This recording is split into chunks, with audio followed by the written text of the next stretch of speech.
ஹீரோயினுக்கு குழந்தை பிறக்குது. இப்ப குழந்தை பிறந்த சந்தோஷத்துல இருந்தாங்கன்னா அவங்க மாமியார் மட்டும் இது எங்களோட குழந்தை இல்லன்னு சொல்றாங்க. அங்க இந்த 2 நர்ஸும் அந்த பாப்பாவோட கையில இருக்க பேண்டை செக் பண்றாங்க. இது உங்க குழந்தைன்னு சொல்றாங்க. ஆனா நம்ம ஹீரோயினோட மாமியாரு குழந்தையோட முகத்தை பார்த்தா தெரியல, இது எங்க குழந்தை இல்ல, எனக்கு உங்க மேல நம்பிக்கை இல்லன்னு சொல்றாங்க.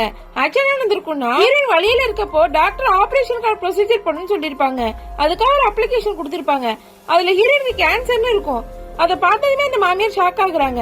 ஆக்சுவலா அது வேற ஒருத்தங்களுது ஹீரோயினோட டாக்குமெண்டோட மிக்ஸ் ஆயிருக்கு. இதனாலதான் இந்த மாமியார் இந்த ஹாஸ்பிடல் மேல சந்தேகப்படுறாங்க. அங்கேதான் டாக்டர்ஸும் நாங்க அந்த மாதிரிலாம் எந்த மிக்ஸும் பண்ணல, இந்த குழந்தை உங்களுக்கு சொல்றாங்க. ஆனா அந்த மாமியாரு இல்லவே இல்ல, எனக்கு ஹாஸ்பிடல் மேல இப்ப டவுட் இல்ல, என்னோட மகன் மாசத்திலேயே 3 நாள் தான் வருவான், இவ எப்படி பிரெக்னென்ட் ஆயிருக்க முடியும், எனக்கு என்ன இவ மேலதான் டவுட்டா இருக்குன்னு நம்ம ஹீரோயின் மேல பழைய தூக்கி போடுறாங்க. ஹீரோயினுக்கு ஷாக் ஆகுது. இப்ப குழந்தைக்கு டிஎன்ஏ டெஸ்ட் பண்ணி ஆகணும் அந்த மாமியாரும் சொல்றாங்க. ஹீரோயின் அதெல்லாம் வேணாம், குழந்தை ரொம்ப சின்ன குழந்தை, ஏன் இந்த மாதிரி எல்லாம் பண்றீங்கன்னு கேட்டா அவங்க மாமனார் பண்ணி ஆகணும்னு அவரும் ஸ்ட்ரிக்ட்டா சொல்லிடுறாரு. இப்ப அந்த ஹஸ்பண்டும் அதுக்கு ஒத்துக்கிறாரு. ஆனா ஹீரோயினுக்கு பயங்கர கஷ்டமா இருக்கு, அவங்களால எதுவுமே சொல்ல முடியல. இப்ப டிஎன்ஏ டெஸ்ட் ரிசல்ட் வருது, பார்த்தா மேட்ச் இல்லன்னு வருது. இப்ப ஹாஸ்பிடலோட சர்வேலன்ஸ் எல்லாமே செக் பண்ணி பாக்குறாங்க, எல்லாமே கரெக்ட்டா தான் இருக்கு. இப்ப அந்த டாக்டர்ஸ் அந்த ஃபேமிலி கிட்ட இன்ஃபார்ம் பண்ணிட்டு ஹீரோயின் கிட்டயும் போய் சொல்றாங்க.